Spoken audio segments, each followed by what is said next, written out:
Silvy, the one thing that people are going to get to experience, at least in my belief, that we have yet to experience, that our children are going to get to experience. Do you believe we have a franchise quarterback? I think we have a franchise quarterback. I believe he's got to show me stuff. I mean, I'm not like blind faith guy. You're not going all in on it? I'm in. I mean, what's the difference between in and all in? The guy does things that... There's a joke there. Is there a jump? Like I said there's a joke there. In and all in. There's a joke there. What's the joke? We'll leave it alone. Give me your best one. No, give me your best one. What's the difference between in and all in? About 3 inches. Okay, all right. I don't know if I've got 3 more though. Oh boy, here we go. You know, the splash plays he can do things that not a lot of guys can do. Yeah. He can do those things. And like for the people who dismiss the running, I think it's so dumb. You're not watching modern day football. No, you're not. I would question those people this. Who's a stand behind the pocket quarterback that's young? You got to have an athletic quarterback who can run. Is there any? I don't want him to maybe. I don't want him to rush for 1,100. 500. But yeah, or 500. Like or time and place. Like when the game's on the line and you need first downs or you need scores or you're in the red zone and you know that you have to watch the quarterback because he could run and score at any time. Yeah. That is huge. And it was huge for the Philadelphia Eagles. But when Jalen Hurts was slinging that football in the Super Bowl, you know, Mahomes gives it to you. Still, he's not as nearly as fast or athletic as Hurts or Justin, but he'll still run when needed. Like you have to be able to run today. His biggest play in the Super Bowl was that rush to the left side, with right? He gets him into the position. You have to be. And here's the one thing that I'll say to me about Justin Fields.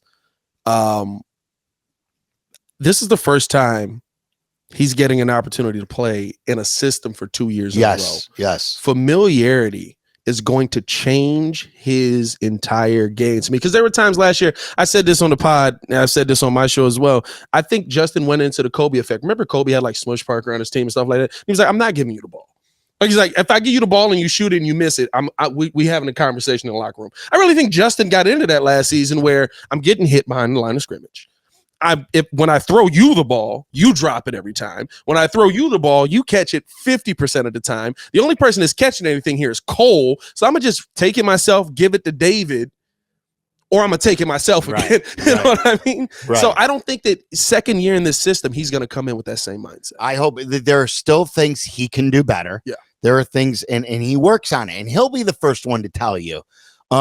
So like I compare him to Derrick Rose. D-Rose, okay. And I take the first year and I throw it out. Mm-hmm. So I'm not using his rookie year and comparing it to Derrick's rookie year. Right. I'm using Justin's second year and I'm comparing it to Derrick's rookie year. Right.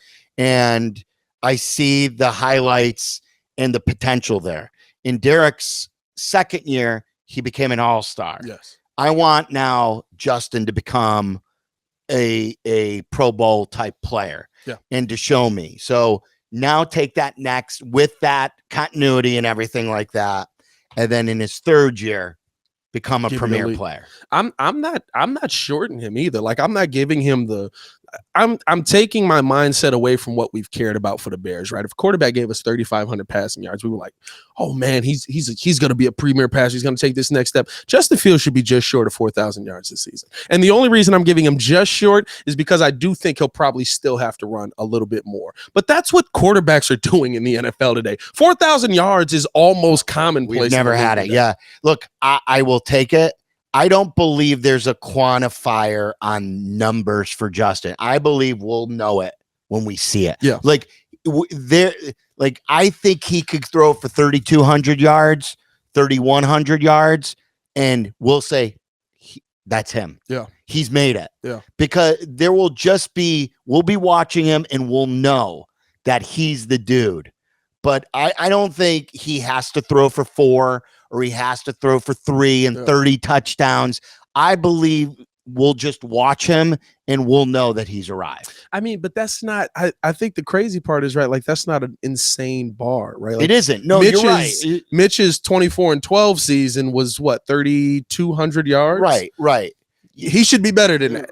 You know what I mean? Right. Or at least, no, he should be better than that. No, I'm not going to say that. There's like, how many times has Kirk Cousins reached a certain platform? Yeah. And we're like, Kirk Cousins isn't that good. Yeah. Did I almost slip with my wording there? Kirk Cousins isn't that like. Again, I don't want to put just a number on there like empty calorie stats. Yeah.